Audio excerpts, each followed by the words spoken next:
Hi hello ನಮಸ್ತೆ ಗೆಳೆಯರೆ. ಇನ್ನೊಂದು ಕೃಷಿ ತರ ವಿಡಿಯೋಗೆ ನಿಮಗೆಲ್ಲ ಸ್ವಾಗತ ಸುಸ್ವಾಗತ. ಇಂದಿನ ಈ ವಿಡಿಯೋದಲ್ಲಿ ಬಂದು ಏನಪ್ಪ ನಿಮಗೆ ಮಾಹಿತಿ ಕೊಡಕ್ಕೆ ಬಂದಿದ್ದೀನಿ ಅಂತ ಹೇಳಿದ್ರೆ, ಇಲ್ಲಿ ನನ್ನ ಹತ್ರ ಕಾಣಿಸ್ತಾ ಇರುವಂತ ಫ್ಲಾಟ್ ನೀವು ಗಮನಿಸ್ತಾ ಇರ್ಬೋದು. ಹೂಕೋಸ್ ಬಗ್ಗೆ ಒಂದು ಮಾಹಿತಿ ಇರುತ್ತೆ ಸ್ನೇಹಿತರೆ. ಹೂಕೋಸ್ ಬೆಳೆ ಬಗ್ಗೆ ಮಾಹಿತಿ ಅಂತ ಹೇಳಿದ್ರೆ ನಿಮ್ಗೆ ಗೊತ್ತಿರ್ಬೋದು, ಇದು ಸಿಂಪಲ್ ಆಗಿ ಬೆಳೆಯುವಂತ ಬೆಳೆ. ಸೊ ಏನೆಲ್ಲ ಒಂದು ಪ್ರಿಕಾಷನ್ಸ್ ಇರುತ್ತೆ, ಯಾವ್ದೆಲ್ಲ ಒಂದು ತಳಿಗಳನ್ನ ಹಾಕಿರ್ತಾರೆ, ಮತ್ತೆ ಏನೆಲ್ಲ ಒಂದು ಮೇಂಟೆನೆನ್ಸ್ ಮಾಡಿರ್ತಾರೆ ಅಂತ ನಿಮಗೆ ಈ ವಿಡಿಯೋ ಮುಖಾಂತರ ನಾನು ಮಾಹಿತಿ ಕೊಡಕ್ಕೆ ಬಂದಿದ್ದೀನಿ. ಮಾಹಿತಿ ಏನಾದ್ರು ನಿಮ್ಗೆ ಇಂಟ್ರೆಸ್ಟಿಂಗ್ ಅನ್ಸಿದ್ರೆ ಅಥವಾ ಇಷ್ಟ ಆದರೆ ದಯವಿಟ್ಟು ಚಾನಲ್ನ ಸಬ್ಸ್ಕ್ರೈಬ್ ಮಾಡ್ಕೊಳ್ಳಿ, ವಿಡಿಯೋಸ್ನ ಆದಷ್ಟು ಲೈಕ್ ಮಾಡಿ ಶೇರ್ ಮಾಡಿ ಅಂತ ಹೇಳ್ತಾ ವಿಡಿಯೋಗೆ ಹೋಗೋಣ ಬನ್ನಿ ಸ್ನೇಹಿತರೆ. ಸೊ ಸಾಮಾನ್ಯವಾಗಿ ನಾವು ಬೆಳೆಗಳನ್ನ ಚೂಸ್ ಮಾಡ್ಕೊಳ್ಳೋವಾಗ ನಾವು ಕಾಲಾವಧಿಗಳನ್ನ ಯೋಚನೆ ಮಾಡ್ತೀರಿ. ಈಗ ಟೊಮೊಟೊ ಇಂಥ ಸೇವಂತಿಗೆ ಇವೆಲ್ಲ ತಗೊಂಡಾಗ ಏನಾಗುತ್ತೆ ಅಂತ ಹೇಳಿದ್ರೆ 4 ರಿಂದ 5 ತಿಂಗಳು ಈ ರೀತಿ ಡ್ಯೂರೇಷನ್ ತಗೊಳ್ತದೆ.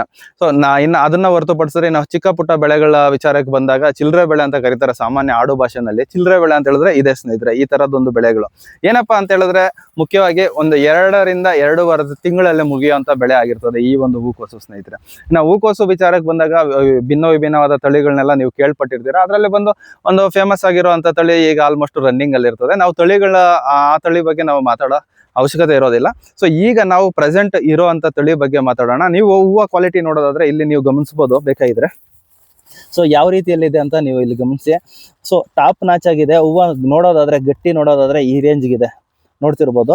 ಸೊ ಇದು ಬಂದು ಆಕ್ಚುಲಿ ನಾವು ಫಾರ್ಮರ್ನ ರಿಕ್ವೆಸ್ಟ್ ಮಾಡಿದ್ರೆ, ಸೊ ಫಾರ್ಮರು ಮಾಹಿತಿ ಕೊಡೋದಕ್ಕೆ ಒಂದು ಸ್ವಲ್ಪ ಹಿಂದೇಟ್ ಹಾಕಿದ್ರು, ನಮಗೆ ಕ್ಯಾಮ್ರಾ ಅಂದ್ರೆ ಆಗೋದಿಲ್ಲ ಅಂತ ಹೇಳ್ಬಿಟ್ಟು. ಸೊ ಅದಕ್ಕೆ ನಾನೇ ಮಾಹಿತಿ ಕೊಡೋಕೆ ಬಂದಿದ್ದೀನಿ ಅವ್ರ ಹತ್ರ ಎಲ್ಲ ತಗೊಂಡು.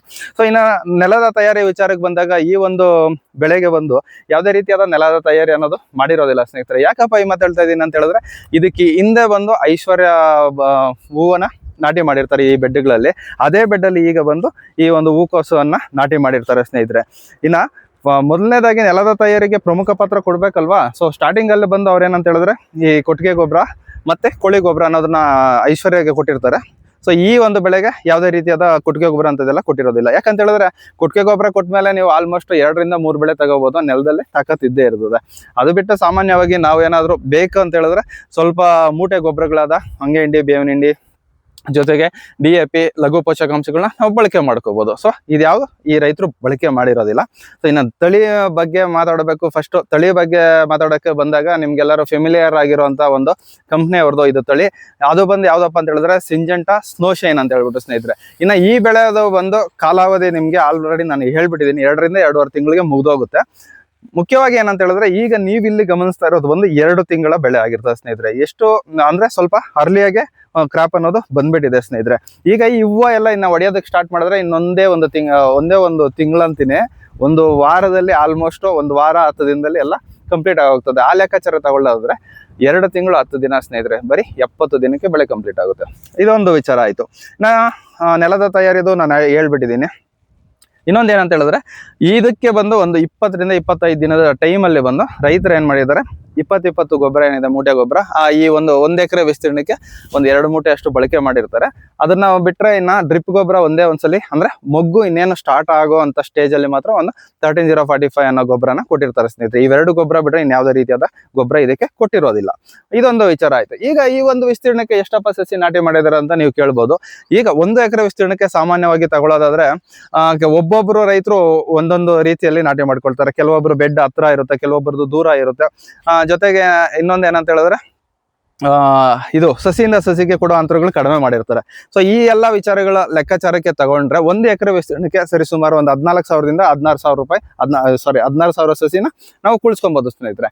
ಸಸಿ ಬೆಲೆ ವಿಚಾರಕ್ಕೆ ಬಂದಾಗ ನಿಮಗೆ ಒಂದು 60 ರಿಂದ 70 ಪೈಸೆ ಈ ರೇಂಜ್ ಅಲ್ಲಿ ಇರುತ್ತೆ ಒಂದು ಸಸಿ ಬೆಲೆ ಸ್ನೇಹಿತರೆ. ಸೊ ಇದೊಂದು ವಿಚಾರ ಆಯ್ತು. ಈಗ ನೆಕ್ಸ್ಟ್ ವಿಚಾರಕ್ಕೆ ಹೋಗೋಣ. ನೆಕ್ಸ್ಟ್ ವಿಚಾರ ಏನಪ್ಪಾ ಅಂತ ಹೇಳಿದ್ರೆ ಈ ಒಂದು ಬೆಳೆಗೆ ಔಷಧಿಗಳು ಏನೆಲ್ಲ ಕೊಡಬೇಕು ಅನ್ನೋ ವಿಚಾರಕ್ಕೆ ಬಂದಾಗ ಸ್ಟಾರ್ಟಿಂಗ್ ಪ್ರಾಥಮಿಕ ಹಂತದಲ್ಲಿ ನಿಮ್ಗೆ ಗೊತ್ತಿರುತ್ತೆ. ಸಸಿ ನಾಟಿ ಮಾಡಿ ಒಂದ್ ಸ್ವಲ್ಪ ಗಿಡ ಇರೋ ಟೈಮಲ್ಲಿ ಏನಂತ ಹೇಳಿದ್ರೆ ಊಜಿ ಹುಳ ಅನ್ನೋದು ಇರ್ತದೆ.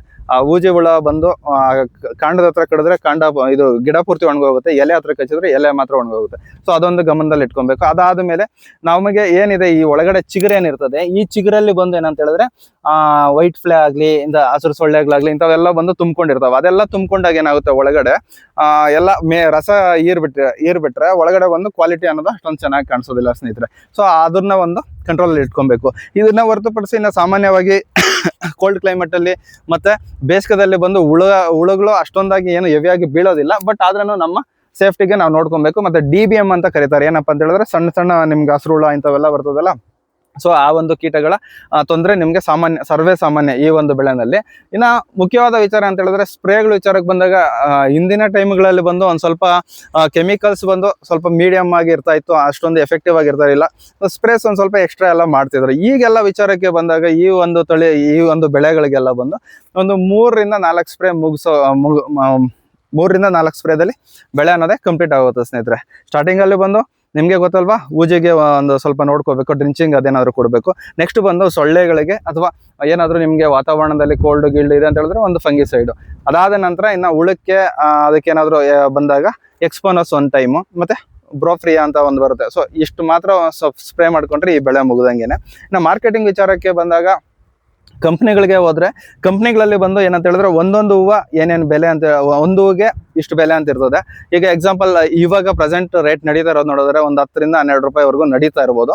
ಸೊ ರೈತರು ಹೇಳಿರೋ ಪ್ರಕಾರ, ರೈತರು ಏನಪ್ಪಾ ಅಂತ ಹೇಳಿದ್ರೆ ಇದನ್ನ ಬಂದು ಸೊ ಯಾರಿಗೋ ಇಲ್ಲೇ ತೋಟದಲ್ಲಿ 10 ರೂಪಾಯಿ ಬೆಲೆ ಹಂಗೆ ಕೊಟ್ಬಿಟ್ಟಿರ್ತಾರೆ ಸ್ನೇಹಿತರೆ. ಸೊ ಈ ಹೂಕೋಸು ಬೆಳೆ ವಿಚಾರಕ್ಕೆ ಬಂದಾಗ ಇವಾಗ 1 ಎಕರೆ ವಿಸ್ತೀರ್ಣಕ್ಕೆ ಅವ್ರನ್ನ ಕೇಳಿದ್ದಕ್ಕೆ ಒಂದು 50 ರಿಂದ 60 ಸಾವಿರ ರೂಪಾಯಿ ಖರ್ಚಾಗಿದೆ ಅಂತ ಹೇಳ್ತಾರೆ. ಈಗ ಬಂದು ಇವರು ಈ ಒಂದು 1.25 ಎಕರೆ ವಿಸ್ತೀರ್ಣಕ್ಕೆ ಒಂದು 20,000 ಸಸಿನ ಕುಳಿಸಿರ್ತಾರೆ. ಇದರಲ್ಲಿ ಬಂದು ಒಂದು 15,000 ಸಸಿ, 15,000 ಹೂವು ಬಂದ್ರೂ ಅಷ್ಟೇನೆ ಅವ್ರಿಗೆ 10 ರೂಪಾಯಿ ಬೆಲೆಯಲ್ಲಿ 1.5 ಲಕ್ಷ ಆಗುತ್ತೆ. ಒಂದು 50,000 60,000 ನಾವು ಇನ್ವೆಸ್ಟ್ಮೆಂಟ್ ತೆಗೆದಿದ್ದೆ ಆದ್ರೂ ಅವ್ರಿಗೆ ಆಲ್ಮೋಸ್ಟ್ ಒಂದು 90 ರಿಂದ 1 ಲಕ್ಷ ರೂಪಾಯಿ ಅನ್ನೋದು ಆದಾಯ ಇರ್ತದೆ ಸ್ನೇಹಿತರೆ. ಇದೆಲ್ಲ ಒಂದು ಸಿಂಪಲ್ ಆಗಿ ಬೆಳೆಯುವಂತ ಬೆಳೆ. ರೇಟ್ ಇದ್ರೆ ಇದ ಏನಂತ ಹೇಳಿದ್ರೆ ದುಡ್ಡಾಗೋದಕ್ಕಿದೆ, ಇದರಲ್ಲೂ ಏನೋ ತೊಂದರೆ ಇಲ್ಲ ಸ್ನೇಹಿತರೆ. ಯಾಕಂತ ಹೇಳಿದ್ರೆ ಟಾಪ್ ರೇಟು ಸುಮಾರು 50-60 ರೂಪಾಯಿ ಒಂದೊಂದು ಹೂವು ಮಾರಿರೋದು ಉಂಟು. ಬೇಡ ಸರಾಸರಿ ನಾವು ಒಂದು 20 ರೂಪಾಯಿ ಬೆಲೆ ಏನಾದ್ರು ನಮಗೆ ಸಿಕ್ಕಿದ್ದೆ ಆದ್ರೆ 1 ಎಕರೆ ವಿಸ್ತೀರ್ಣಕ್ಕೆ ನಾವು ಒಂದು 14,000 ಇದನ್ನ ತಗೊಂಡ್ರೇನು ಅಷ್ಟೇ ಒಂದು 20 ರೂಪಾಯಿ ಬೆಲೆ ಸಿಕ್ಕಿದ್ರೆ ನಿಮ್ಗೆ ಆಲ್ಮೋಸ್ಟ್ ಒಂದು 2.5 ಲಕ್ಷದಿಂದ 2,80,000 ರೂಪಾಯಿವರೆಗೂ ಆಗುತ್ತೆ. ಸೊ ಇದೆಲ್ಲ ಬಂದು ರಫ್ ಆಗಿ ಬಾಯಲ್ಲಿ ಹೇಳೋದಕ್ಕೆ ತುಂಬಾನೇ ಚೆನ್ನಾಗಿರ್ತದೆ. ಬಟ್ ಪ್ರಾಕ್ಟಿಕಲ್ ಆಗಿ ಮಾಡೋವಾಗ ನಾವು ಕರೆಕ್ಟ್ ಆಗಿ ಎಲ್ಲ ಮೇಂಟೆನೆನ್ಸ್ ಮಾಡಬೇಕು. ಅದ್ರ ಜೊತೆಗೆ ಮಾರ್ಕೆಟ್ ಅಪ್ಪಲ್ಲಿ ಇರಬೇಕು. ಈ ಒಂದು ಮಾಹಿತಿಗಳನ್ನೆಲ್ಲ ಇಟ್ಕೊಂಡು ನೀವು ಒಂದು ಕೃಷಿ ಮಾಡೋದು ಉತ್ತಮ. ಈ ಒಂದು ತಳಿಯ ವಿಚಾರಕ್ಕೆ ಬಂದಾಗ ಇದು ಮಳೆಗಾಲದಲ್ಲಿ ಮತ್ತೆ ಮಂಜುಗಾಲದಲ್ಲಿ ತುಂಬಾ ಚೆನ್ನಾಗುತ್ತೆ. ಬಟ್ ಆದ್ರೆ ಈಗ ನೋಡಿ ಬೇಸಿಗೆದಲ್ಲೂ ಆಲ್ಮೋಸ್ಟ್ ತುಂಬಾ ಚೆನ್ನಾಗಿ ಹೆಲ್ತಿಯಾಗೇನೆ ಇದೆ ಸ್ನೇಹಿತರೆ. ಈಗ ಆಲ್ರೆಡಿ ನಿಮ್ಗೆ ಗೊತ್ತು 1.5 ತಿಂಗಳಿಂದ ಸರಿಯಾದ ಬಿಸಿಲು ಹೊಡಿತಾನೆ ಇದೆ.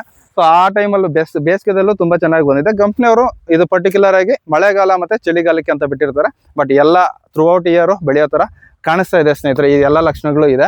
ಸೊ ಇದನ್ನ ಹೊರತುಪಡಿಸಿ ಇನ್ನ ಪಕ್ಕದಲ್ಲೇ ಇನ್ನೊಂದು ವೆರೈಟಿ ಇದೆ ಸ್ನೇಹಿತರೆ. ಆ ವೆರೈಟಿಗಳ ಬಗ್ಗೆ ನಾವು ಇನ್ನೊಂದು ಕಂಪ್ನಿಗಳ ಬಗ್ಗೆ ನಾವು ಕೀಳಾಗಿ ಅಥವಾ ತಪ್ಪಾಗಿ ಆ ಮಾಹಿತಿ ಎಲ್ಲ ಕೊಡಕ್ಕೆ ಹೋಗ್ಬಾರ್ದು. ಇರೋದನ್ನ ಏನಾಯ್ತು ಅದನ್ನ ಮಾತಾಡೋಣ. ಈಗ ನೋಡೋದಾದ್ರೆ ಇಲ್ಲಿಂದ ಆಚೆಗೆ ಇಲ್ಲಿ ನೋಡಿ, ನಮಗೆ ಸಸಿಗಳಲ್ಲಿ ಇದು ಏನಿದೆ, ಸಸಿನಲ್ಲಿ ಬೆಳವಣಿಗೆನೂ ಅಷ್ಟೇ ಕಡಿಮೆನೂ ಇದೆ. ಮತ್ತೆ ಹೂವು ಸೈಜು ಮತ್ತೆ ಈ ಲೆಕ್ಕಾಚಾರಕ್ಕೆ ಬಂದ್ರೆ ಅದಕ್ಕಿಂತ ನೀವು ಇಲ್ಲಿ ಕಂಪೇರ್ ಮಾಡ್ಬೋದು. ಅದರಲ್ಲಿ ಬಂದು ಈ ಒಂದು ಹೂವು ಏನಿದೆ ಇದೆಲ್ಲ ಬಂದು ಮುದ್ದೆ ತರ ಇತ್ತು. ಇಲ್ಲಿ ನೋಡಿ ಇದರಲ್ಲೆಲ್ಲ ಬಂದು ಒಂದ್ ಸ್ವಲ್ಪ ಗ್ಯಾಪ್ಗಳ ತರ ಕಾಣಿಸ್ತಿದೆ. ಇನ್ನೊಂದು ಏನಂತ ಹೇಳಿದ್ರೆ ಹೂವು ಸೈಜು ಅಷ್ಟೇ ತುಂಬಾನೇ ಕಡಿಮೆ ಇದೆ ಅದಕ್ಕೆ ಕಂಪೇರ್ ಮಾಡಿದಾಗ. ಈ ಒಂದು ತಳಿನ ಯಾರಾದ್ರೂ ಬೆಳೆದಿದ್ರೆ ದಯವಿಟ್ಟು ಒಂದು ಕಾಮೆಂಟ್ ಹಾಕಿ. ಮತ್ತೆ ನಾನೇನಾದ್ರೂ ಕೊಟ್ಟಿರುವಂತ ಮಾಹಿತಿ ನಿಮ್ಗೆ ಇನ್ಫಾರ್ಮೇಟಿವ್ ಅನ್ಸಿದ್ರೆ ದಯವಿಟ್ಟು ಅದಕ್ಕೂ ಒಂದು ನೀವು ಕಾಮೆಂಟ್ ಹಾಕಿ, ಜೊತೆಗೆ ಒಂದು ಲೈಕ್ ಶೇರ್ ಮುಖಾಂತರ ಸಪೋರ್ಟ್ ಮಾಡಿ. ಇನ್ನೊಂದು ವಿಚಾರ ಅಂತಾರೆ ಸಾಲುಗಳಿಂದ ಅಂತರಗಳು ಹೇಳ್ಬೇಕಾಗಿ ಹೇಳೋದು ಮರ್ತೋಗಿದ್ದೆ.